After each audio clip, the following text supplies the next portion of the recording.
हेल' लोगोफोर नैबे इलन नार्जारिनि चेनेलाव मोननैसो बिदिनो गोदान भिडिअ लाना फैलायबाय। स' लोगोफ्रा भिडिअखौ जोबजासे नायलांबानो जाहैबाय। नै दानि जुगाव गोबांथार बेबादिनो आबाद मावनानैबाबो बिदिनो संसार जानो हायो लोगोफोर। बिदिनो माने गोबांथार जोंहा बेबादिनो नैबे आदा रंजालुनियाव माने गोबांथार बागान खालामदों। दा लोगोफोर माने बाहाय गोबां फिथाइ थायदों, फांसेयावनो गोग्गोम थायखायो लोगोफोर।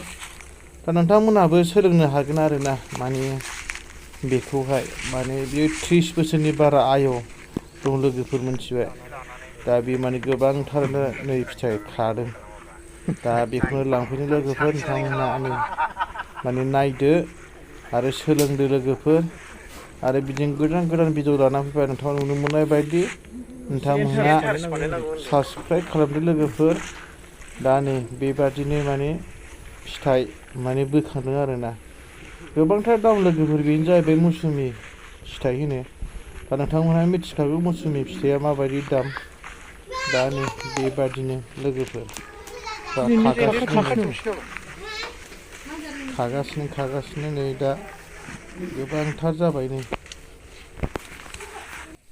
मोनसेया नै बेनो जाहैबाय बानलुबो गायो आरो बिदिनो सोरजिनाबो बागान खालामो। नै गोबांथार बेबादिनो